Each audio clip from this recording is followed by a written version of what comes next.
الحمد لله وحده والصلاة والسلام على من لا نبي بعده لا نبي بعده ولا معصوم بعده أما بعد فأعوذ بالله من الشيطان الرجيم بسم الله الرحمن الرحيم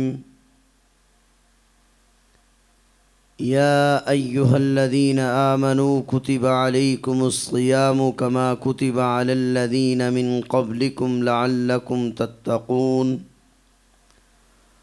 أياما معدودات فمن كان منكم مريضا أو على سفر فعدة من أيام أخر قال الله تبارك وتعالى إنا أنزلناه في ليلة القدر وما أدراك ما ليلة القدر ليلة القدر خير من 1000 شهر قال النبي صلى الله تعالى عليه وسلم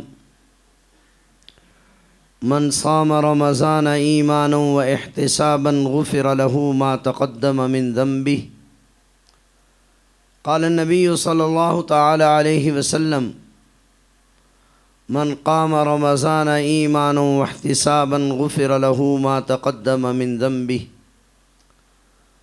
قال النبي صلى الله تعالى عليه وسلم من قام ليلة القدر إيمانا واحتسابا غفر له ما تقدم من ذنبه صدق الله وصدق رسوله النبي الكريم ونحن على ذلك لمن الشاہدین والشاکرین والحمد للہ رب العالمین۔ محبت کے ساتھ دروشی پڑھ لیجیے۔ اللہم صلی علی محمد وعلی آل محمد کما صلیت علی ابراہیم وعلی آل ابراہیم انک حمید مجید۔ اللہم بارک علی محمد وعلی آل محمد کما بارکت علی ابراہیم وعلی آل ابراہیم انک حمید مجید۔ یا رب صلی وسلم دائما ابدا علی حبیبک خیر الخلق کلہم هو الحبیب الذی ترجى شفاعته لكل حول من الاحوال مقتحم۔ قابل صد تعظیم و تکریم معزز علماء کرام اور محترم معزز بزرگوں، دوستوں، عزیز نوجوان ساتھیوں، کافی عرصے سے سالانہ آپ کی اس مسجد میں حاضری ہوتی ہے اور اکثر اسی موقع پر اور اسی عنوان سے کچھ باتیں بھی عرض کیا کرتا ہوں۔ آج بھی 2-3 باتیں رمضان اور قرآن کریم کے حوالے سے ہی عرض کروں گا۔ دعا فرمائے اللہ جل شانہ حق سچ کہنے کی توفیق عطا فرمائے۔ 2 باتیں عرض کروں گا رمضان المبارک کے حوالے سے۔ بعض اوقات میری بات تھوڑی سی مشکل ہوتی ہے، اس لیے اس کے لیے تمہیدات باندھتا ہوں تاکہ بات سمجھنا آسان ہو جائے۔ پہلی بات جو اس وقت عرض کرنی ہے وہ یہ ہے کہ رمضان کیا ہے۔ حضرت امام مجدد الفسانی شیخ احمد سرہندی رحمہ اللہ تعالی فرماتے ہیں غیر رمضان میں بھی اللہ کی رحمتیں اور برکتیں زمین پر اترتی ہیں اور رمضان میں بھی، لیکن فرق کیا ہے؟ شیخ کہتے ہیں کہ 11 مہینوں میں اللہ کی جو رحمتیں اترتی ہیں ان کی مثال قطرے کی ہے، اور رمضان المبارک میں جو رحمتیں اترتی ہیں ان کی مثال سمندر کی ہے۔ بلکہ لکھتے ہیں کہ سارے سال کی رحمتوں اور برکتوں کو رمضان المبارک کی رحمتوں اور برکتوں کے ساتھ وہ نسبت بھی نہیں جو نسبت قطرے کو سمندر سے ہوتی ہے. یعنی رمضان المبارک میں اللہ کی رحمتیں اس قدر زیادہ ہوتی ہیں. اور ایک بات اور صوفیہ نے لکھی ہے، بڑی عجیب و غریب سی ہے، اگر سمجھ میں آ گئی تو بات بڑی اونچی ہے. کوشش تو میں کروں گا اس کو آسان کرنے کی کہ بات سمجھ میں آ جائے. صوفیہ نے لکھا ہے یہ جو رمضان ہے نا، رمضان یہ باقی 11 مہینوں میں اس طرح ہے. بہت توجہ سے آپ بیٹھیں. رمضان المبارک باقی 11 مہینوں میں اس طرح ہے جس طرح یعقوب علیہ السلام کے 12 بیٹوں میں یوسف ہے. رمضان المبارک سال کے 12 مہینوں میں اس طرح ہے جس طرح یعقوب علیہ السلام کے بیٹوں میں یوسف علیہ السلام. اب اس پر سوال ہے کہ یہ کیا مناسبت ہے؟ رمضان المبارک اور یوسف علیہ السلام کو آپس میں کیا مناسبت ہے، کیا تشبیہ ہے؟ تو بڑی عجیب تشبیہ صوفیہ نے دی ہے اور بہت عجیب و غریب ہے. کہتے ہیں کہ یہ جو یوسف علیہ السلام تھے ان کے ساتھ بھائیوں نے بہت سی زیادتی کی، مارا پیٹا، کنویں میں ڈالا، پھر غلام کہہ کے بیچ کر چلے آئے. پھر ایک وقت آیا جس وقت میں اللہ جل شانہ نے ملاقات کرا دی. اب یوسف علیہ السلام شاہ مصر ہیں اور بھائی جو ہیں ان کے ملک میں قحط سالی ہے. قرآن کریم نے بڑے عجیب طرز سے واقعے کو بیان کیا ہے. قالوا یا ایھا العزیز مسنا واہلنا الضر وجئنا ببضاعۃ مزجاۃ فاوف لنا الکیل وتصدق علینا. اے عزیز مصر، مسنا واہلنا الضر، ہم اور ہمارا خاندان تکالیف اور مصائب کا شکار ہے. وجینا ببضاعۃ مزجہ، ہم تھوڑا سا سرمایہ لے کر آئے ہیں. فاوف لنا الکیل، ہمیں غلہ پورا دیجئے. فتصدق علینا، اور اپنی جانب سے اور بھی دیجئے، ہم پر مہربانی کیجئے. کہ اللہ تعالیٰ مہربانی کرنے والوں پر مہربانی کرتا ہے. اب یوسف علیہ السلام نے بہت توجہ سے بیٹھے. یوسف علیہ السلام نے پوچھا کیا تمہارا کوئی بھائی یوسف بھی تھا؟ یاد ہے تمہیں کچھ؟ قرآن کریم نے تو کہا اِنَّکَ لَأَنْتَ یوسف. میں اپنے طرز میں اس کا ترجمہ کیا کرتا ہوں کہ آدائیں تو تیری ساری یوسف سے مل رہی ہیں. انا یوسف وہذا اخی، ہاں میں ہوں یوسف اور یہ ہے میرا بھائی بنیامین. مفسرین نے عجیب بات لکھی ہے کہ جب اتنی بات کہی تو اب یاد آ گئی وہ ساری باتیں. اب ہاتھ کانپنے لگ گئے. خیال آیا کہ اب پتہ چلے گا. اس سے پہلے کہ بھائی معذرت کرتے، تاللہ لقد آثرک اللہ علینا وإن کنا لخاطئین. بھائیوں نے اقرار جرم کر لیا اور اقرار جرم کرتے ہوئے کہا ہم سے غلطی ہو گئی. جناب یوسف ہیں، اللہ کا نبی ہے، بھائی پاس بیٹھے ہیں، اگرچہ ظلم بہت کیا ہے مگر نبی زادے ہیں. اس لیے جناب یوسف علیہ السلام نے فرمایا لا تثریب علیکم اليوم، آج بدلہ لینا تو دور دور کی بات ہے، ہم پچھلی کسی بات کا ذکر بھی نہیں کریں گے۔ اب ذرا غور فرمائیے،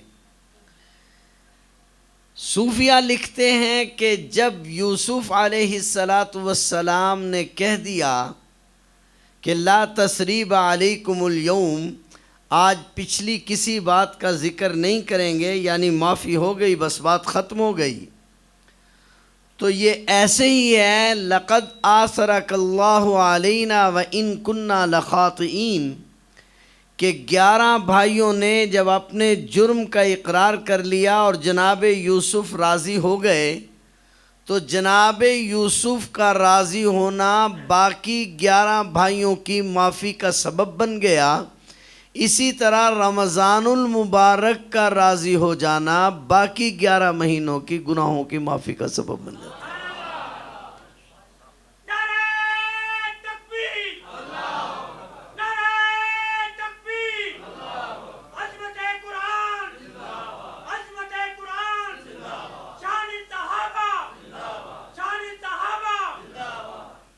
کچھ بات سمجھ میں آ رہی ہے کہ رمضان المبارک باقی 11 مہینوں میں اس طرح ہے جس طرح جناب یوسف علیہ السلام یعقوب علیہ السلام کے بیٹوں میں۔ دوسری تشبیہ کہ اللہ کا جو نبی ہوتا ہے اس کی جلوت اور خلوت میں فرق نہیں ہوتا۔ نبی گناہ کے قریب نہیں جاتا، لوگوں کے سامنے ہو تب بھی کیفیت وہی، اور جلوت خلوت میں ہو تو تب بھی کیفیت وہی۔ امام غزالی رحمہ اللہ تعالی فرماتے ہیں اگر روزے کو اس کے اصولوں کے مطابق رکھو گے تو پھر مثل یوسف ہو جاؤ گے۔ کیا مطلب؟ کہ جس طرح لوگوں کے سامنے گناہ کرنے سے ڈرتے ہو، اس طرح خلوت میں بھی گناہ کرنے سے ڈر جاؤ گے، اور جب خلوت میں گناہ کرنے سے ڈر جاؤ گے تو مثل یوسف ہو جاؤ گے، پھر یہ زندگی باقی رمضان المبارک کے علاوہ جو مہینے ہیں ان کے گناہوں کا کفارہ ہو جائے گی۔ 2 باتیں ہو گئی۔ تیسری بات، رمضان کیا ہے؟ صوفیہ کہتے ہیں کہ رمضان اصل میں اللہ تعالیٰ نے بہانہ بنایا ہے امت محمدیہ کو بخشنے کا۔ اس پہ ایک قصہ بھی لکھا ہے۔ ایک آدمی پرانے زمانے میں میلے لگا کرتے تھے، ایک آدمی میلہ دیکھنے کے لیے گیا اور گھر سے پروگرام بنا کر گیا، فلاں فلاں چیز خرید کر لاؤں گا۔ جب میلے میں پہنچا تو اتفاق یہ ہوا کہ اس کی جیب کٹ گئی۔ اب جیب جو کٹ گئی تو سارا منصوبہ تو ختم ہو گیا۔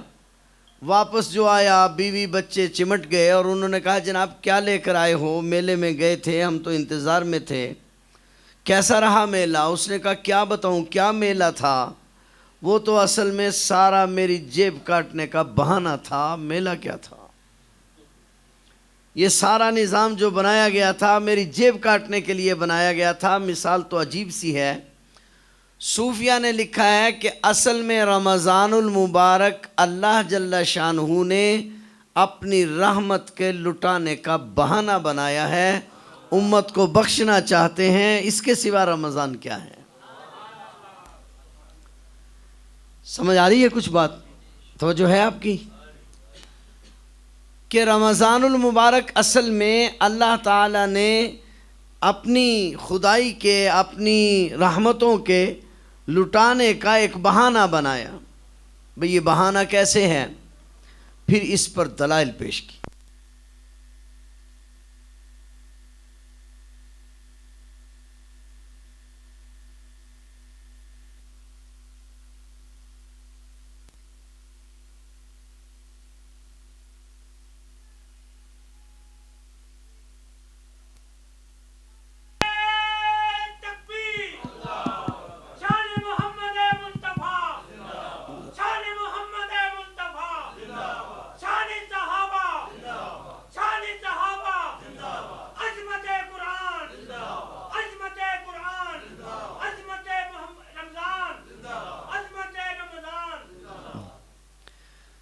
کہا بہانہ کیسے ہے؟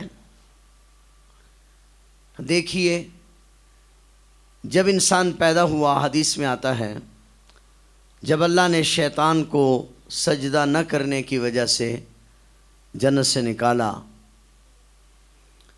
آدم علیہ السلام کو سجدہ کرنے سے اس نے انکار کر دیا۔ عجیب نظام ہے، بہت توجہ سے بات سمجھیے گا۔ آدم علیہ السلام کو جب اللہ نے پیدا فرمایا نا، تو کتابوں میں لکھا ہے، علامہ دمیری نے لکھا ہے کہ سب مخلوقات آدم علیہ السلام کو دیکھنے کے لیے آئی۔ فرشتوں کو جو حکم تھا سجدہ کرو، کہ یہ کیسی مخلوق ہے، لکھا ہے، بہت عجیب بات لکھی ہے کہ سب جو دیکھنے کے لیے آئے، دیکھ دیکھ کے آدم علیہ السلام کو واپس جا رہے تھے، ہرن جو ہے، ہرن، اس نے ہمت کی اور اس نے آدم علیہ السلام کو سلام کیا، اور سلام کرنے کے بعد کہا، آپ اتنی عزت اور عظمت والے ہیں، مہربانی کیجئے میری پیٹھ پر ہاتھ رکھ دیجئے۔ تو ہرن جو تھا اس نے یہ درخواست کی، آدم علیہ السلام نے اس کی پیٹھ پر ہاتھ رکھ دیا۔ آدم علیہ السلام نے جو اس کی کمر پر ہاتھ رکھا، تو اس ہاتھ رکھنے کی برکت سے اس کی ناف میں کستوری پیدا ہو گئی۔ اس سے لکھا ہے کہ آدم علیہ السلام اللہ کے نبی کی صحبت میں اگر جانور کو اتنا اعزاز ملتا ہے تو انسان جائے گا، اسے کتنا اعزاز ملے گا؟ غور فرمائیے ذرا۔ آدم علیہ السلام کے بارے میں حکم ہوا سجدہ کرو، تو شیطان نے سجدے سے انکار کر دیا، تو نکال دیا گیا، دھتکار دیا، انک الرجیم، نکل جائے ادھر سے۔ تو شیطان نے کہا کہ یا اللہ، مجھے جو آپ نے نکالا ہے نا، اس آدم کی وجہ سے مجھے نکالا گیا ہے، لہٰذا آپ مجھے مہلت دے کہ میں اس کی نسل کو گمراہ کر سکوں اور کسی آدمی کو میں جنت تک نہ جانے دوں۔ تو اللہ تعالیٰ نے اس کو 3 قسم کی مہلت دی۔ کہا ایک یہ ہے کہ قیامت تک تجھ پہ موت نہیں آئے گی، دوسرا یہ ہے کہ تو بیمار نہیں ہوگا، تیسرا یہ ہے کہ تو انسانوں کو دیکھے گا، انسان تجھے نہیں دیکھے گا۔ اس نے کہا یا اللہ، مجھے تیری کبریائی کی قسم ہے، اب تیرا کوئی بندہ میں جنت کے دروازے تک جانے نہیں دوں۔ آدم علیہ السلام نے فریاد کی، یا اللہ، اگر یہی صورتحال ہوئی، میرا تو کوئی بیٹا، میری کوئی بیٹی جنت نہیں پہنچ سکے گی۔ تو اللہ تبارک و تعالیٰ نے آدم علیہ السلام کی طرف شفقت سے دیکھا اور دیکھ کر فرمایا، میرے آدم پریشان نہ ہو، یہ سینکڑوں سال لوگوں سے گناہ کرائے گا، اور اگر آپ کے کسی بیٹے یا بیٹی نے ایک دفعہ کہہ دیا کہ اللہ مجھے معاف کر دے، مجھے بھی اپنے عزت و جلال کی قسم ہے میں اس کو معاف کر دوں۔ سمجھ رہے ہیں بات یہ نہیں سمجھ رہے ہیں؟ تو اب مقابلہ بن گیا کہ شیطان نے پوری کوشش کرنی ہے کہ یہ جنت تک نہ جائے، اور اللہ تعالیٰ کہ انبیاء علیہم السلام جو تشریف لائے اور نفس مطمئنہ، اس کی کوشش یہ ہے، ان سب کی کوشش یہ ہے کہ یہ جنت کے دروازے تک پہنچے۔ اب 11 مہینے تو مقابلہ ہوتا رہا، 11 مہینے شیطان اس کو، حدیث میں آتا ہے نا، 2 لوگ بیٹھے ہیں، فَأَلْهَمَهَا فُجُورَهَا وَتَقْوَاهَا، نیکی کا فرشتہ دل پر بیٹھا ہے، وہ نیکی کا الہام کر رہا ہے، شیطان جو ہے وہ برائی کا الہام کر رہا ہے، تو دونوں کا مقابلہ چل رہا ہے۔ مقابلہ چلتا رہا، مقابلے کا تقاضا تو یہ تھا کہ آخری دن تک مقابلہ اسی طرح رہتا، مگر اللہ کیونکہ بخشنا چاہتا ہے، اس لیے جو ہی رمضان کا چاند نظر آیا تو شیطان کو باندھ دیا۔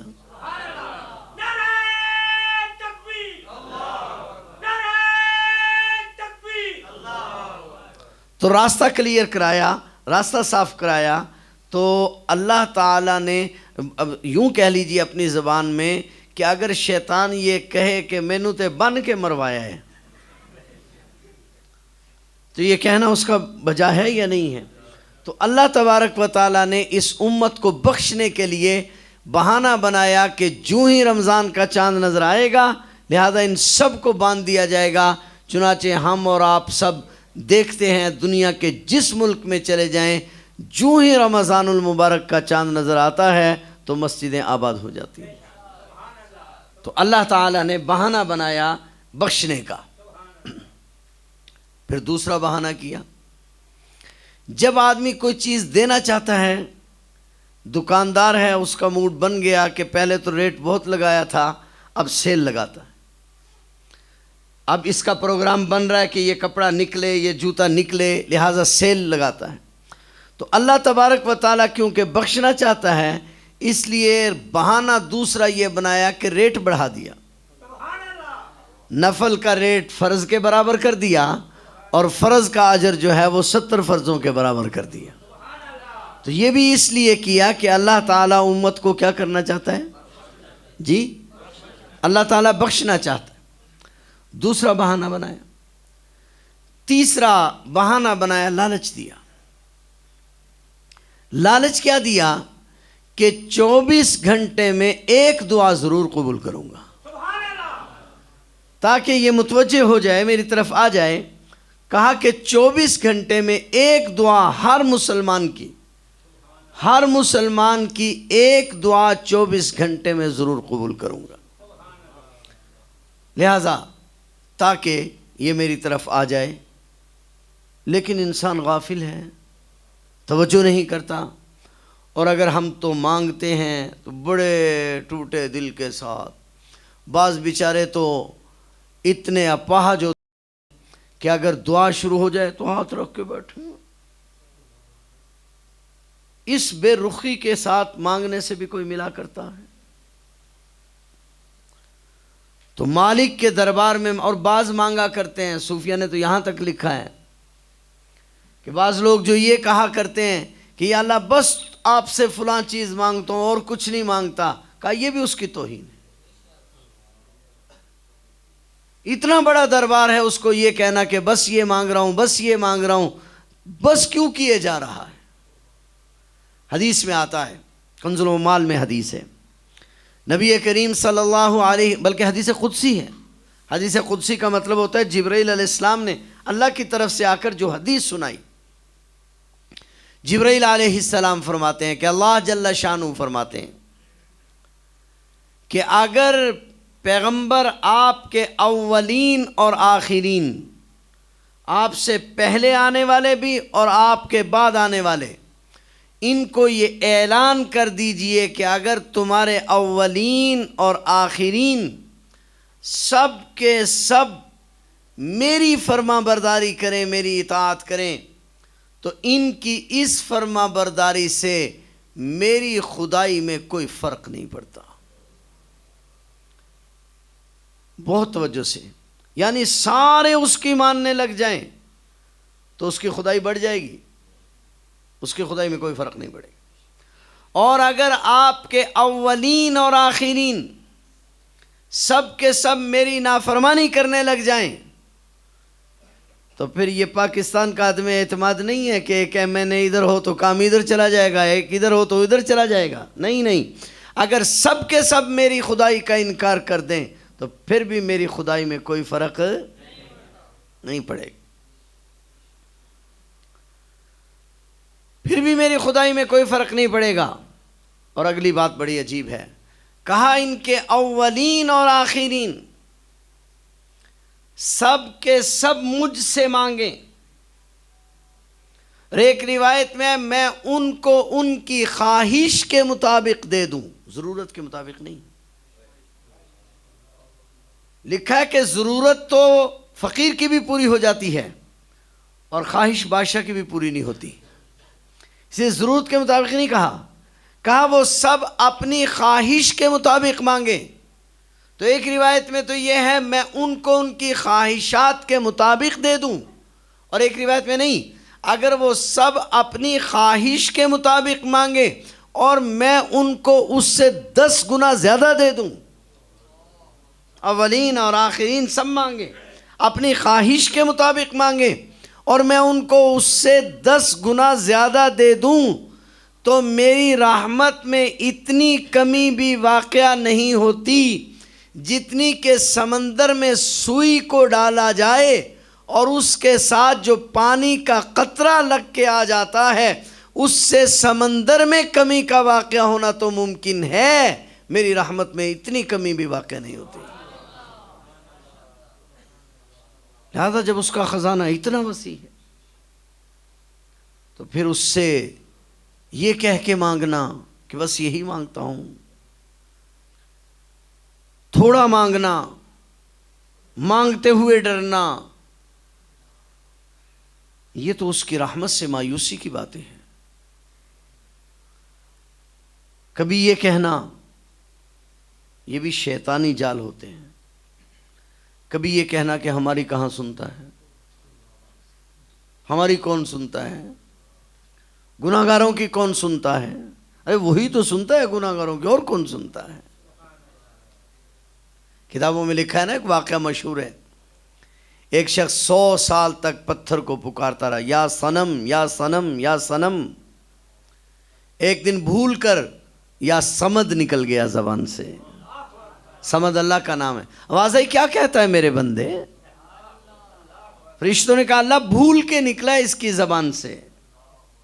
کہا 100 سال اس نے پتھر کو پکارا، وہ نہیں بولا، آج ہمیں پکارا، ہم بھی نہ بولتے تو پتھر میں اور ہم میں فرق کیا رہتا کہ یہ ہم تو گناہگار ہیں، ہماری کہاں سنتا ہے؟ جبکہ یہاں اصول ہے، جو شکستہ ہے وہ عزیز تر ہے نگاہ آئینہ ساز میں۔ یہاں ٹوٹے ہوئے دل کی قدر زیادہ ہے، اور اس کے لیے بات ادھر کو چل پڑی، کوئی الفاظ خاص ضروری نہیں کہ ہمیں تو مانگنا ہی نہیں آتا، وہاں الفاظ کی بھی ضرورت نہیں، وہ الفاظ کا محتاج بھی نہیں۔ اس لیے اعمال کے بارے میں بھی قیامت کے دن یہ کہا تولوں گا، یہ نہیں کہا گنوں گا۔ تولے جائیں گے اعمال، گنے نہیں جائیں گے۔ زیادہ ہونا ضروری نہیں ہے، اخلاص کے ساتھ ہونا ضروری ہے، اخلاص کے ساتھ ہونا ضروری ہے بس۔ الفاظ کوئی بہت اعلیٰ ہونا ضروری نہیں، وہ دل کی زبان بھی سمجھتا ہے، وہ گونگے کی بات بھی سمجھتا ہے، اس کی فریاد بھی سنتا ہے۔ بات ادھر کو نکل جائے گی، میرا موضوع درمیان میں رہ جائے گا۔ میں کہہ رہا تھا اللہ نے لالچ دیا، کہا ایک دعا ضرور قبول کروں گا، تیسرا بہانہ بنایا تاکہ بندہ میرے در پر آ جائے، چوتھا بہانہ کیا، اس کو کہا تم روزہ رکھو، امت محمدیہ کے لوگوں کو حکم دیا تم روزہ رکھو، اور دریا اور سمندر کی مچھلیوں کو کہا تم اس کے لیے استغفار کرو۔ اب وہ بخشنا نہیں چاہتا تو اور کیا کرنا چاہتا؟ کہ روزہ یہ رکھ رہا ہے، دریاؤں اور سمندر کی مچھلیاں اور مخلوقات اس کے لیے دعائیں مغفرت کر رہی ہیں۔ پھر اس پر بس نہیں کی، بلکہ ایک رات ایسی عطا کی کہ کہا کہ اگر اکیلی اس رات میں عبادت کر لوگے تو 1000 مہینے 84 سال کی عبادت کا ثواب عطا کروں گا۔ 84 سال کی عبادت، تو ایک رات ایسی عطا کرنا کہ ایک رات میں ہی 84 سال کی عبادت کا ثواب ملے، تو کیا یہ بخشش کا بہانہ نہیں؟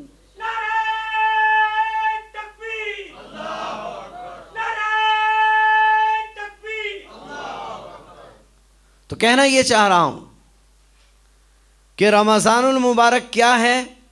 اصل میں اللہ تعالیٰ نے امت مسلمہ کو، امت محمدیہ کو بخشنے کے لیے ایک بہانہ بنایا ہے۔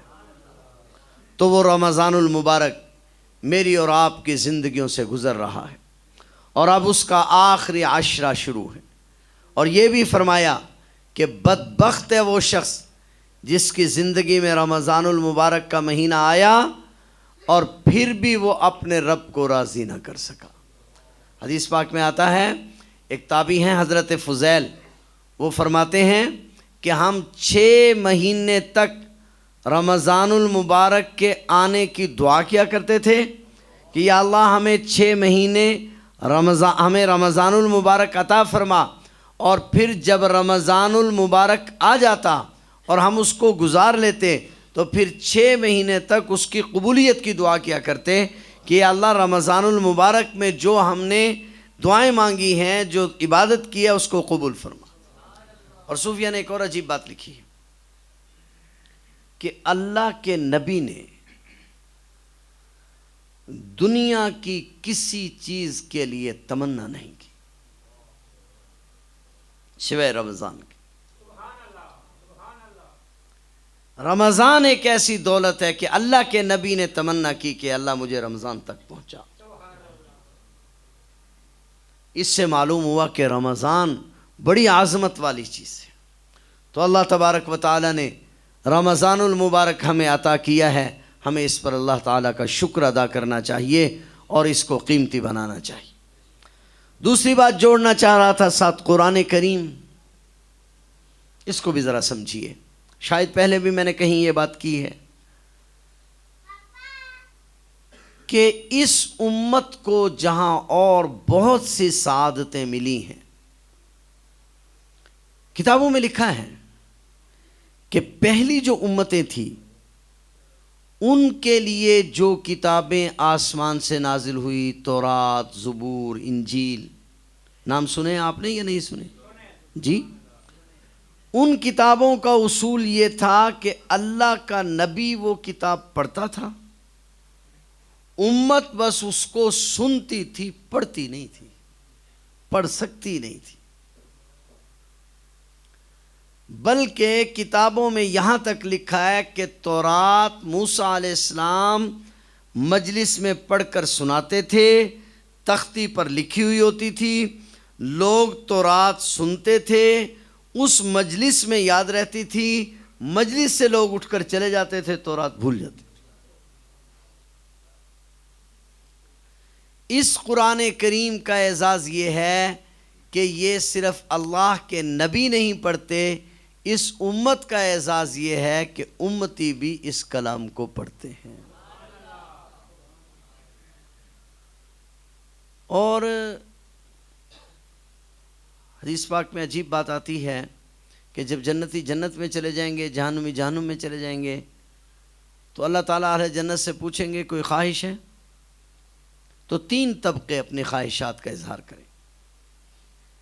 ایک طبقہ ہوگا شہداء کا، وہ کہیں گے کہ یا اللہ ہمیں دنیا میں بھیج، تیرے راستے میں شہید ہوں، جو لذت تیرے راستے میں کٹنے میں آئی ہے وہ تیری جنت میں بھی نہیں ہے، لہذا ہمیں واپس بھیجو۔ دوسرا صوفیہ کا طبقہ ہوگا، اہل اللہ کا طبقہ ہوگا، وہ کہیں گے کہ یا اللہ جنت میں اس لیے آئے تھے کہ تیرا دیدار ہو، تیرا دیدار نہیں ہو سکا، ہمیں دنیا میں دوبارہ بھیجو تاکہ ہم تیرا دیدار حاصل کریں، جنت میں ہمیں اپنا دیدار کراؤ۔ تو ان کو ہمیں جنت میں اپنا دیدار کراؤ، ان کو دیدار کرایا جائے گا۔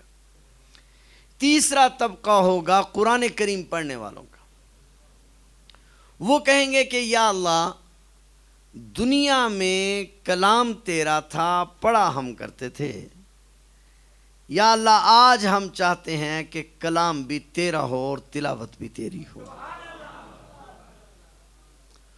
تو پھر اللہ جل شانہ قرآن کریم خود سنائیں گے۔ لیکن حدیث میں آتا ہے اس کو کتنا وقت لگے گا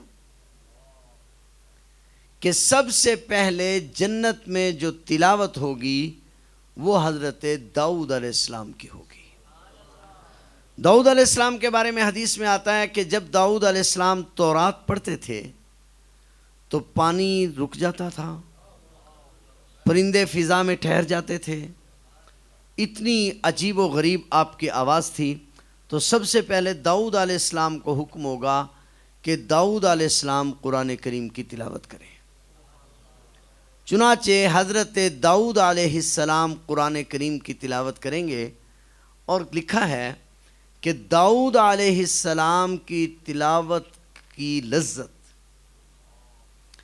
اتنی ہوگی کہ 200 سال تک کانوں میں اس کا مزہ آتا رہے گا. کتنا؟ 200 سال تک جنتی اس لذت کو محسوس کرتے رہیں گے جو تلاوت حضرت داؤد علیہ السلام نے فرمائی ہوگی. یعنی 200 سال تک اس کا نشہ نہیں اترے گا. پھر اس کے بعد تلاوت فرمائیں گے نبی کریم صلی اللہ علیہ وسلم تک. حضور علیہ السلام جو تلاوت فرمائیں گے تو ایک روایت میں آتا ہے کہ 700 سال تک کانوں میں اس کی لذت آتی رہے گی جو نبی پاک صلی اللہ علیہ وسلم تلاوت فرمائیں. حضور علیہ السلام کی تلاوت کے بعد پھر اللہ جل شانہ کی تلاوت ہوگی. جنت میں اللہ کا دیدار بھی ہوگا اور اللہ کی تلاوت بھی ہوگی. اللہ کا دیدار ہے معلوم ہے کہاں ہوگا پتہ ہے؟ جنت میں حضرت جبرائیل علیہ السلام ایک دن آئے. بڑی عجیب حدیث مجھے یاد آئی. حضرت جبرائیل علیہ السلام ایک دن تشریف لائے. جبرائیل علیہ السلام کے پاس ایک آئینہ تھا اور اس آئینے میں ایک نقشہ بنا ہوا تھا. حضور علیہ السلام نے فرمایا جبرائیل یہ کیا ہے اور یہ نقشہ کیا ہے؟ کہا یہ میدان مزید ہے. کہا یہ کہاں ہے؟ کہا کہ جنت کی جو چھت ہے یہ اس کے اوپر ہے. کہا یہ میدان مزید کیا ہے؟ کہا یہ میدان مزید وہ ہے جس میں قیامت کے دن جب جنتی جنت میں چلے جائیں گے، جہنمی جہنم میں چلے جائیں گے، تو اہل جنت اللہ تعالیٰ سے فریاد کریں گے کہ اے اللہ ہمیں اپنا دیدار کرا. تو اللہ جل شانہ جنت میں اپنا دیدار کرانے کے لیے ایک میدان لگائیں گے. اس میدان کا نام میدان مزید ہوگا جو جنت کی چھت پہ لگایا جائے گا. انبیاء علیہم السلام کے لیے نور کے ممبر رکھے جائیں گے. انبیاء علیہم السلام ان ممبروں پر تشریف رکھیں گے اور عام لوگوں کے لیے کرسیاں بچھائی جائیں گی. کچھ لوگوں کے لیے نور کے ٹیلے ہوں گے. ان ٹیلوں پر بیٹھ کر لوگ اللہ تعالیٰ کا دیدار کریں گے. لیکن یہ دیدار کس وقت میں ہوگا اور کتنی نزدیک سے ہوگا؟ آپ میں سے کون ہے جو اس دیدار کو نزدیک سے کرنا چاہتا ہے؟ ہاتھ اٹھائیں ذرا جن کا ارادہ ہے اس دیدار. ارادہ ہے؟ ایک منٹ ارادہ ہے؟ ہاتھ کھڑے رکھیں جن کا ارادہ ہے. مکر نہیں جانا. جزاک اللہ. یہ دیدار جو ہے جنت میں جمعے کے دن جمعے کے وقت ہوگا. جو دنیا میں جمعے کا وقت ہوتا ہے نا، تو یہ دیدار اللہ تعالیٰ کا جمعہ کے دن جمعہ کے وقت ہوگا. اور حدیث میں آتا ہے اس شخص کو صف اول میں ہوگا جو جمعہ کے دن صف اول میں بیٹھتا ہوگا. اس شخص کو ہم تو خیر سے تاخیر سے ہی تشریف لاتے ہیں نا. کیوں جی مول صاحب بتلائیں گے. ہمارے ہاں تو معمول یہ ہوتا ہے کہ کوشش ہوتی ہے کہ خطبے کا جب بالکل وقت ہو جائے اور اس وقت ہم تشریف لائیں. اور اس وقت بھی بعض تو ایسے ہوتے ہیں کہ آتے ہی گھڑی کو دیکھتے ہیں مولوی کب جان چھوڑتا ہے. ایسے ہے یہ میں غلط کہہ رہا ہوں؟ ہمارے ہاں ناراض نہ ہونا، یہ باتیں اس لیے کر رہا ہوں کہ آپ سب اپنے لوگ بیٹھے ہوئے ہیں. ہمارے ہاں 2 قسم کے لوگ ہیں. ایک وہ ہیں جو بیچارے مسجد میں بس پہنچتے تو ہیں جمعے والے دن عید والے دن، مگر ان کی کوشش ہوتی ہے کہ مسجد میں کہیں ٹائم زیادہ نہ لگ جائے، تو وہ پورے ٹائم پر گھر سے وضو کر کے نکلتے ہیں. آتے ہی سب سے بڑی فکر ان کو اس بات کی ہوتی ہے کہ مولوی صاحب کہیں اپنی تقریر میں 2-4 منٹ وقت لیٹ تو نہیں کر رہے. اور اگر وہ محسوس کریں کہ لیٹ کر رہے ہیں تو ناراض نہ ہونا. وہ سمجھتے ہیں کہ شاید مولوی صاحب کو نظر کم آتا ہے، ان کو پتہ نہیں چل رہا، لہٰذا کچھ بیچارے تو پھر گھڑی دکھایا کرتے ہیں کہ ٹائم ہو گیا ہے۔ ایک طبقہ تو ہمارے ہاں یہ ہے، اور ایک طبقہ ہمارے ہاں یہ ہے جو مسجد میں آنے لگ جاتے ہیں تو وہ مسجد میں اول صف میں بیٹھنے لگ جاتے ہیں، اور وہ سمجھتے ہیں اب اللہ میاں کے ساتھ ہماری رشتہ داری ہو گئی ہے، وہ اب مسجد کے چیمپئن بن جاتے ہیں۔ اب وہ کسی داڑھی مونے کو یا کسی پینٹ شرٹ والے کو مسجد میں اول صف میں کھڑے ہونے دیں تو ان کی بڑی نوازش ہے، ورنہ اگر ان کا بس چلے تو وہ باہر نکال دیں۔ تو معاف کرنا، نہ اعراض کرنا ہے، نہ رشتہ دار بننا ہے۔ اللہ کا کوئی رشتہ دار نہیں ہے، اس کے ہاں جو شکستہ ہے وہ عزیز تر ہے، اس کے ہاں ٹوٹے ہوئے دل کی قدر ہے، معلوم نہیں کوئی کس حالت میں آیا ہے۔ میری بات کچھ سمجھ رہے ہیں یا نہیں سمجھ رہے ہیں؟ ناراض نہیں ہونا۔ ایک حدیث یاد آئی، نبی کریم صلی اللہ علیہ وسلم تشریف فرمایا، بخاری شریف کی روایت۔ نبی پاک صلی اللہ علیہ وسلم تشریف فرما ہے، 3 شخص آئے، بہت توجہ سے بات سمجھیے گا۔ 3 آدمی مجلس مبارک میں آئے، حضور علیہ السلام کی مجلس لگی ہے، بات چیت ہو رہی ہے۔ ایک شخص نے دیکھا کہ آگے جگہ خالی پڑی ہے تو وہ لوگوں کو پھلانگتا ہوا آگے چلا گیا۔ بعض لوگوں کو عادت ہوتی ہے پہلے بے شک آ جائیں گے لیکن بیٹھنا آخری صف میں ہے، اور بعضوں کا مزاج ہوتا ہے چاہے سب سے آخر میں آئیں انہوں نے اگلی صف میں جانا۔ تو دیکھ لیا جائے، اگلی صف میں جگہ ہو تو آگے جائیں، جگہ نہ ہو تو پیچھے بیٹھ جائیں۔ کچھ آداب بھی سیکھنے چاہیے ہمیں۔ تو اب 3 شخص آئے، ایک شخص نے دیکھا کہ مجلس میں آگے جگہ پڑی ہے، وہ لوگوں کو کراس کرتا ہوا آگے چلا گیا۔ دوسرے شخص نے دیکھا وہ آگے نہیں گیا، اسی جگہ پر بیٹھ گیا۔ تیسرا شخص جو تھا وہ واپس چلا گیا۔ بہت توجہ سے بات سمجھیں، حدیث پاک ہے۔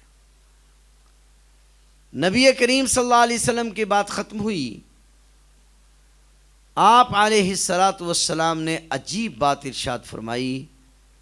آپ نے فرمایا ایک شخص نے اللہ سے پناہ ڈھونڈی، اللہ نے اس کو پناہ نصیب فرمائی، یعنی اللہ کے دامن رحمت میں آیا، اللہ نے اس کو رحمت میں جگہ نصیب فرمائی۔ دوسرے شخص نے اللہ سے حیا کی، اللہ نے بھی اس سے حیا کی، یعنی دل تو اس کا بھی چاہا کہ میں چلا جاؤں، لیکن پھر اس شرم کی وجہ سے نہیں گیا کہ حضور کی مجلس میں آیا تھا پھر چلا جاؤں، تو اللہ نے بھی اس پر ستاری کا معاملہ فرمایا، اس نے حیا کی، اللہ نے بھی حیا کی۔ تیسرے نے اعراض کیا، منہ موڑا، اللہ نے بھی اس سے اعراض کیا۔ بہت توجہ سمجھے۔ تیسرے نے اعراض کیا، اللہ نے بھی اس سے اعراض کیا۔ تو خوب سمجھ لیں، اللہ تعالیٰ کو میری اور آپ کی عبادت کی ضرورت نہیں ہے، وہ اگر اپنے در پہ بلا لے تو یہ اس کی عنایت ہے۔ اور میں تو کہا کرتا ہوں، شاید ایک واقعہ پہلے بھی سنایا ہو، ہماری اور آپ کی عبادت کی ویلیو ہی کیا ہے، پوزیشن ہی کیا ہے؟ ہم جیسی نماز پڑھتے ہیں پتہ نہیں ہے ہمیں،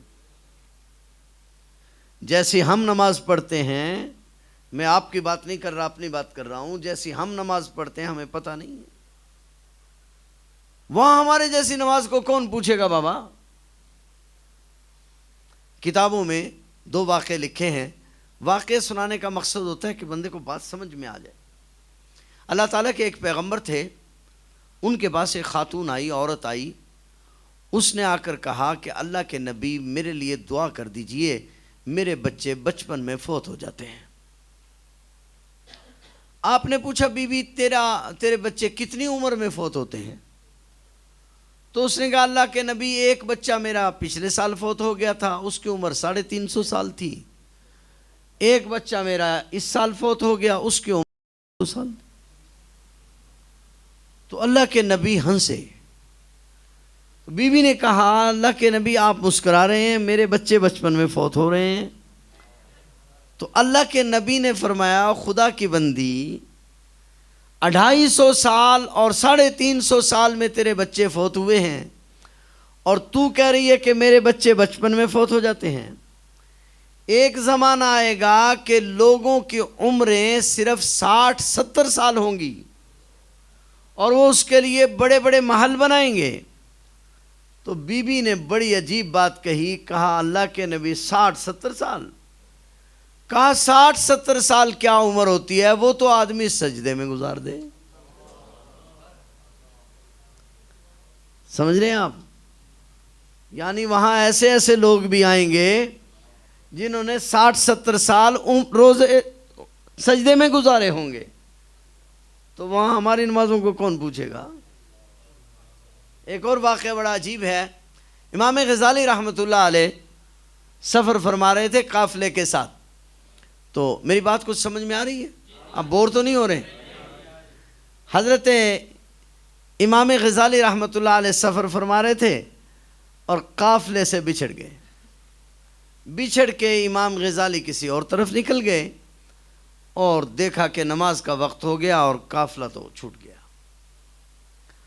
تو چلتے چلتے ایک جگہ پہنچے، ایک بڑے میاں تھے، بزرگ آدمی تھے، وہ بکریاں چرا رہے تھے۔ تو بڑے میاں کے پاس گئے اور کہا کہ بزرگوں آپ نے نماز پڑھنی ہے، میں نے بھی نماز پڑھنی ہے، میں قافلے سے بچھڑ گیا ہوں۔ انہوں نے کہا ہاں بھائی میں نے بھی نماز پڑھنی ہے، چلو آؤ نماز پڑھتے۔ تو امام غزالی نے کہا کہ یہ بزرگ آدمی ہے، چلو اس کو کہتا ہوں یہ نماز پڑھا دے۔ تو کہا کہ بزرگوں آپ نماز پڑھاؤ۔ تو انہوں نے نماز پڑھانا شروع کر دی۔ تو نماز اتنی لمبی پڑھائی، اتنا لمبا قیام، اتنا لمبا رکوع، اتنا لمبا سجدہ، کہ ادھر عصر کی نماز ختم ہوئی، ادھر نماز کا وقت ختم ہو گیا۔ تو امام غزالی نے کہا اللہ کے بندے اتنی لمبی نماز آپ نے پڑھائی، ہم نے تو اپنے اساتذہ سے سنا ہے کہ نماز جو ہے وہ ہلکی پھلکی پڑھانی چاہیے، اور آپ نے اتنی لمبی نماز پڑھائی۔ تو جو ہی اساتذہ کا نام لیا تو وہ بڑے میاں جو تھے انہوں نے ایک ٹھنڈی آب بھری اور انہوں نے کہا کہ ہاں بیٹا میں نے بھی اپنے اساتذہ سے نماز سیکھی تھی، پر میرا جو استاد تھا نا وہ یہ کہا کرتا تھا کہ جب تو اللہ کے سامنے ہاتھ باندھ کے کھڑا ہو جائے، قیام کرے، تو اس وقت تک بیٹا رکوع نہ کرنا جب تک اللہ یہ نہ کہے کہ مجھے تیرا قیام پسند آ گیا، اور قیام سے اور رکوع سے قومے میں اس وقت تک نہ جانا جب تک اللہ تجھے خود نہ کہے کہ مجھے تیرا قومہ پسند آ گیا، اور قومے سے سجدے میں اس وقت تک نہ جانا جب تک وہ یہ نہ کہے کہ مجھے تیرا قومہ پسند آ گیا۔ تو کہا میں تو اس وقت سے جب نیت باندھ کے کھڑا ہوتا ہوں تو اس وقت تک کبھی رکوع نہیں کرتا جب تک وہ یہ نہ کہے کہ مجھے تیرا قیام قبول ہے، رکوع سے کبھی قومے میں نہیں جاتا جب تک وہ یہ نہ کہے کہ مجھے تیرا رکوع قبول ہے۔ اور امام غزالی سر پکڑ کے بیٹھ گئے اور کہا کہ بابا اتنی ایسی نماز کب سے پڑھتا ہے؟ کہا 30 سال سے پڑھتا ہوں۔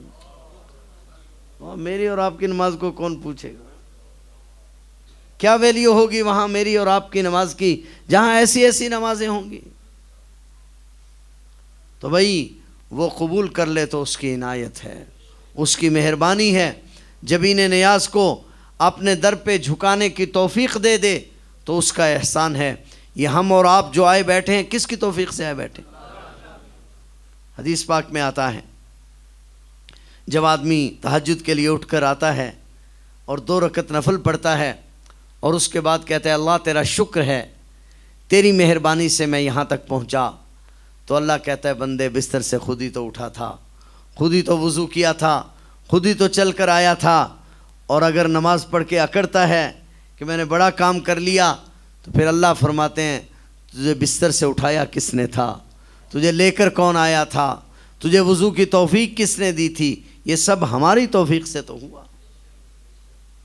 اور ایک واقعہ اور یاد آ گیا کتابوں میں ایک واقعہ لکھا ہے کہ ایک شخص تھا، وہ اپنے آقا کے ساتھ غلام تھا، اپنے آقا کے ساتھ جا رہا تھا، اور جاتے جاتے راستے میں نماز کا وقت ہو گیا۔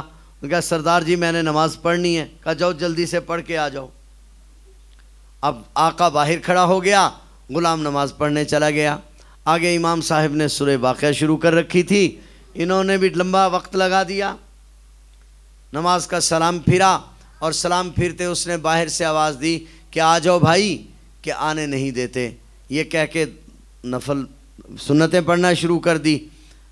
پھر 2 سنتیں پڑھ کے فارغ ہوا، پھر اس نے کہا وہ آ جا بھائی، اس نے کہا جی آنے نہیں دیتے۔ پھر 2 نفل پڑھنا شروع کر دیے۔ وہ بیچارہ باہر غصے میں کھڑا ہے، اور اس نے غصے سے کہا کمبخت تجھے کون نہیں آنے دیتا؟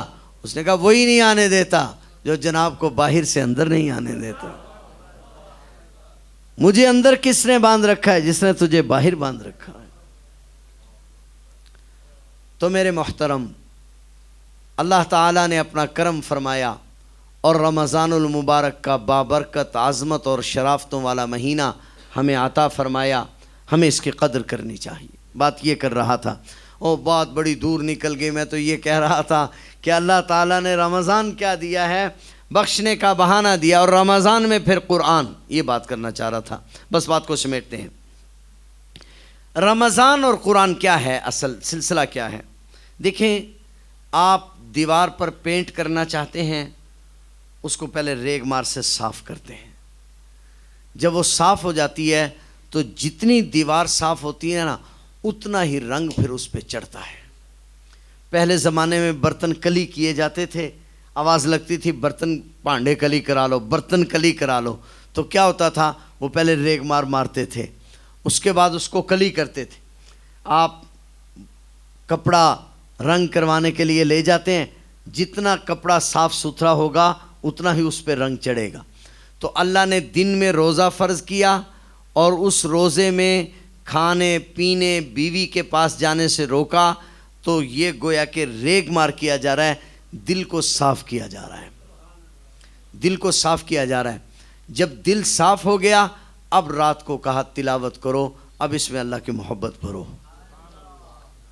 لہٰذا اگر دن کو روزہ تو رکھ لیا اور رات کو تراویح میں قرآن نہ سنا، تو گویا کہ ہم نے دل صاف تو کر لیا، اب اس پر ریگ مار تو مار لیا، مگر اس پر پینٹ نہ کیا تو کل دیوار اور زیادہ گندی ہو جائے گی۔ تو لہٰذا اس تراویح پڑھیے، اس میں اللہ تعالیٰ کے قرآن کریم کی تلاوت کیجیے۔ قرآن کریم کی جب ہم تلاوت کریں گے، ابھی تو ہمیں لذت نہیں آ رہی، جب اس کو معمول بنائیں گے اور بار بار کریں گے تو یہ اللہ کا ایسا کلام ہے کہ ایک دن یہ پھر دل میں اتر جائے گا، اور جب دل میں یہ اتر جائے گا پھر دنیا کی کوئی اور چیز اچھی نہیں لگے گی۔ جیسا کہ آج ہماری مثال اس طرح ہے، جس طرح زکام کا مریض ہوتا ہے، اس کو کتنی اچھی خوشبو سنگھاؤ، اس کو کوئی لذت نہیں آتی۔ زکام ختم ہوگا تو لذت آئے گی۔ دل پہ جو میل جمی ہے وہ میل اترے گی۔ قرآن کریم کی تلاوت بار بار کریں گے، اس کی لذت آئے گی، تو پھر ہمیں اس کی قدر و منزلت ہوگی۔ تو لہٰذا دن کو روزہ رکھیے، رات کو تراویح پڑھنے کے علاوہ بھی کچھ وقت یا ایھا المزمل قم اللیل الا قلیلا نصفہ او انقص منہ او زد علیہ ورتل القرآن ترتیلا۔ کچھ لمحے اللہ کی یاد میں تنہائی میں کھڑے ہو کر قرآن کریم پڑھیے۔ بس بہقی شریف کی ایک روایت یاد آئی، اس کو پڑھ کے بات ختم کرتا ہوں۔ بات سے بات یاد آ جاتی ہے۔ بہقی شریف میں ایک روایت ہے، نبی کریم صلی اللہ علیہ وسلم ایک رات کو نکلے، صحابہ کرام کے گھروں کے قریب سے گزرے، سیدنا ابو بکر صدیق رضی اللہ تعالیٰ عنہ کے گھر کے پاس سے گزرے، تو ابو بکر صدیق قرآن کریم کی تلاوت کر رہے تھے، مگر بہت آہستہ آواز میں۔ پھر آپ سیدنا فاروق اعظم کے مکان کے پاس سے گزرے، وہ قرآن کریم کی تلاوت کر رہے تھے بہت زور زور سے۔ پھر آپ حضرت بلال کے مکان کے پاس سے گزرے، بلال حبشی قرآن کریم کی تلاوت تو آواز سے کر رہے تھے، مگر انداز عجیب تھا، کبھی کہیں سے پڑھنے لگتے، کبھی کہیں سے پڑھنے لگتے۔ صبح کو نبی پاک صلی اللہ علیہ وسلم نے تینوں سے پوچھا ابو بکر تم آہستہ کیوں پڑھ رہے تھے؟ حضرت ابو بکر صدیق رضی اللہ تعالیٰ عنہ نے عرض کی آقا میں اس کو سنا رہا تھا جو علیم بذات الصدور ہے، جو میری آواز کا محتاج نہیں ہے۔ خطاب کے بیٹے سے پوچھا عمر تم اتنی زور سے کیوں پڑھ رہے تھے؟ کہا یا رسول اللہ صلی اللہ علیہ وسلم میں سونے والے کو جگا رہا تھا، شیطان کو بھگا رہا تھا، اس لیے اونچی آواز سے پڑھ رہا تھا۔ کہا بلال تم کیا کر رہے تھے؟ یہ کیا کرتے تھے؟ کبھی کہیں سے پڑھتے تھے، کبھی کہیں سے پڑھتے تھے۔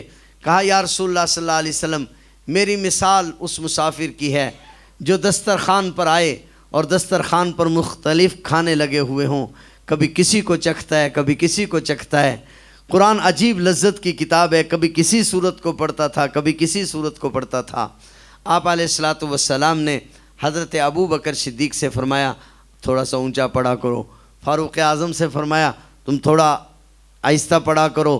تو گویا کہ قرآن کریم کہنا یہ چاہ رہا تھا کہ یہ لذت والا کلام ہے۔ صحابہ کرام کے دل کیونکہ پاکیزہ تھے اس لیے ان میں اس کی لذت تھی۔ تو رمضان المبارک کا بابرکت مہینہ اللہ جل شانہ نے ہمیں عطا فرمایا ہے، لہذا اس کو قیمتی بنائیے اور اس کی قرآن کریم کی لذت حاصل کیجئے۔ اللہ تبارک و تعالی ہمیں قرآن کریم سے محبت نصیب فرمائے، اور جو ایام باقی رہ گئے ہیں ہمیں زیادہ سے زیادہ تلاوت کی توفیق عطا فرمائے۔ وآخر دعوانا ان الحمدللہ۔ اللہم لک الحمد ولک الشکر، الحمدللہ رب العالمین، الرحمن الرحیم مالک یوم الدین۔ اللہم صلی علی محمد وعلی آل محمد کما صلیت علی ابراہیم وعلی آل ابراہیم انک حمید مجید۔ اللہم بارک علی محمد وعلی آل محمد کما بارکت علی ابراہیم وعلی آل ابراہیم انک حمید مجید۔ ربنا آتنا فی الدنیا حسنۃ وفی الآخرۃ حسنۃ وقنا عذاب النار۔ ربنا ظلمنا انفسنا وإن لم تغفر لنا وترحمنا لنكونن من الخاسرین۔ اللہم احسن عاقبتنا فی الامور کلها واجرنا من خزي الدنيا وعذاب الآخرة۔ اللهم لا تدع لنا ذنبا إلا غفرته ولا هما إلا فرجته ولا ضرا إلا كشفته ولا حاجة هي لك إلا قضيتها يا أرحم الراحمين يا أرحم الراحمين يا أكرم الأكرمين يا أحسن الخالقين۔ اے اللہ آپ کا بے انتہا شکر ہے، آپ نے نماز پڑھنے کی توفیق عطا فرمائی۔ آپ کا بے انتہا شکر ہے، آپ نے قرآن کریم پڑھنے اور سننے کی توفیق عطا فرمائی۔ آپ کا بے انتہا شکر ہے، آپ نے روزہ رکھنے کی توفیق عطا فرمائی۔ اے اللہ، یا اللہ، اب ہماری نمازوں کو، ہمارے روزوں کو، ہماری تلاوت کو اپنی بارگاہ عالی میں قبول فرما۔ یا ارحم الراحمین، ہماری تلاوت کو اپنی بارگاہ عالی میں قبول فرما۔ یا اللہ کریم، قرآن کریم کے پڑھنے میں، سمجھنے میں، قاری صاحب سے سننے میں، ساتھیوں سے جو کمی کوتاہی ہو گئی ہو، یا اللہ اس کو معاف فرما۔ یا ارحم الراحمین، اس قرآن کریم کی تلاوت کو، اس تراویح کو، ان روزوں کو ہمارے لیے، ہمارے والدین کے لیے، ہمارے بہن بھائیوں کے لیے، ہمارے بیوی بچوں کے لیے اللہ اس کو نجات کا ذریعہ بنا۔ یا ارحم الراحمین، یا اکرم الاکرمین، یا احسن الخالقین۔ یا اللہ، تیرا دربار ہے، تیرا در ہے، تیرا گھر ہے، تیرے بندے ساری دنیا کو چھوڑ کر تیرے در پہ آئے بیٹھے ہیں۔ مالک اس لیے کہ تو سخیوں کا سخی ہے، تو بادشاہوں کا بادشاہ ہے، تو مانگنے والوں سے راضی ہوتا ہے۔ یا اللہ کریم، ہم اس مبارک موقع پر، ان مبارک گھڑیوں میں، یا اللہ، ظاہری رحمت بھی برس رہی ہے، باطنی رحمت بھی برس رہی ہے۔ رحمت کی اس گھڑی میں یا اللہ ہم آپ سے اپنے گناہوں کی معافی مانگتے ہیں۔ یا اللہ، جتنے گناہ ہم نے آج تک کیے ہیں، یا اللہ ہم سب کے سب گناہوں کو معاف فرما دے۔ یا اللہ، وہ گناہ عقیدے کی لین سے ہوں تب معاف فرما دے، وہ عمل کی لین سے ہوں تب معاف فرما دے۔ یا ارحم الراحمین، یا اکرم الاکرمین۔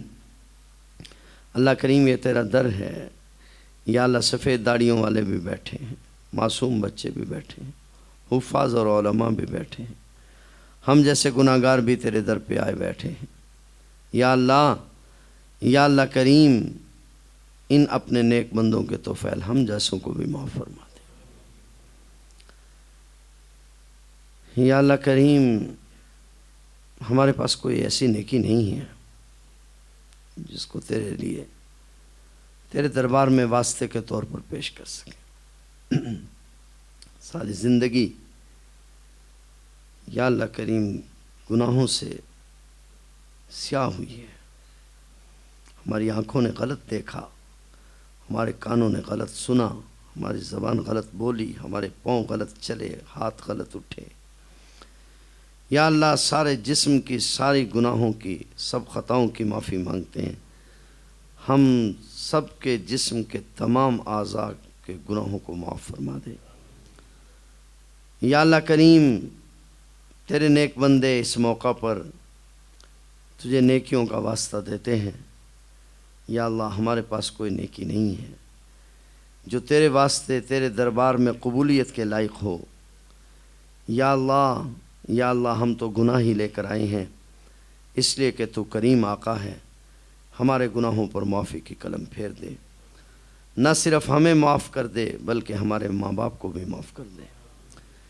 یا اللہ کریم تو مانگنے والوں سے خوش ہوتا ہے۔ یا اللہ تیرے بندے تیرے دربار میں دامن پھیلا کر مانگتے ہیں، ہاتھ اٹھا کر مانگتے ہیں۔ یا اللہ ہم وہ گدھا گر اور فقیر ہیں جو کاسا گدائی بھی تجھی سے مانگتے ہیں، مانگنے کی توفیق بھی تجھ سے مانگتے ہیں۔ یا اللہ ہمیں اپنے سے مانگنے کی توفیق عطا فرما دے۔ یا ارحم الراحمین، ہمیں اپنے سے مانگنے کی توفیق عطا فرما دے۔ آج تک جو غیروں کے دروں پہ جھکتے رہے، غیروں کے دروں پہ جاتے رہے، یا اللہ آج تک جو غیروں سے امیدیں وابستہ کرتے رہے، اللہ آج تک بتوں سے امیدیں وابستہ کی اور تجھ سے نا امید رہے، اس جرم کو معاف فرما دے اور آئندہ ہم سب کو اپنے در پہ جھکنے کی توفیق دے دے۔ یا اللہ یا ارحم الراحمین، ہمیں آج غیروں کے در اچھے لگتے ہیں، اللہ اپنے در کی محبت نصیب فرما دے۔ یا اللہ جس طرح تو نے ہماری پیشانی کو غیروں کے سامنے جھکنے سے بچایا ہے، ہمارے ہاتھوں کو غیروں کے سامنے پھیلنے سے بچا دے۔ ہم سب کی جائز ضروریات کو، کون سی ضرورت ہے جس کا تجھے علم نہیں ہے، یا اللہ ہم سب کی جائز ضروریات کو پورا فرما دے۔ یا اللہ ہمارا اور کوئی آسرا سہارا تیرے سوا نہیں، ہم قسم اٹھاتے ہیں ہمارا تیرے سوا کوئی نہیں ہے۔ یا اللہ ہمارا تیرے سوا کوئی نہیں ہے، یا اللہ ہمارا تیرے سوا کوئی نہیں ہے، ہماری مدد و نصرت فرما دے۔ ساری دنیا نے ہمیں چھوڑا ہے، یا اللہ جب سے ہم نے تجھے چھوڑا ہے ہم ذلیل ہو گئے۔ یا اللہ ہمیں اپنے در کا محتاج رکھ، اپنے در پہ آنے کی توفیق دے دے، اپنے در پہ مانگنے کی توفیق دے دے۔ یا اللہ بن مانگے عطا فرما دے، ہماری جھولیوں کو خیر سے بھر دے۔ یا اللہ اس مجمع سے کوئی آدمی ایسا نہ جائے، اللہ مسجد میں جوتے پانے سے پہلے ہم سب کے گناہوں کو معاف فرما دے۔ یا اللہ ہم سب کو اپنے سچے پکے بندوں میں شامل فرما لے۔ اللہ آج جن لوگوں کو آپ کا پیار نصیب ہوگا ان میں ہمیں بھی شامل فرما لے۔ جن لوگوں کو آج آپ اپنی محبت سے نوازیں گے ان میں ہمیں بھی شامل فرما لے۔ یا ارحم الراحمین، ہماری دعاؤں کو اپنے محبوب صلی اللہ علیہ وسلم کے واسطے سے معاف فرما دے، قبول فرما لے۔ صلی اللہ تعالی علی خیر خلقی محمد و آلہ و اصحابہ، آمین۔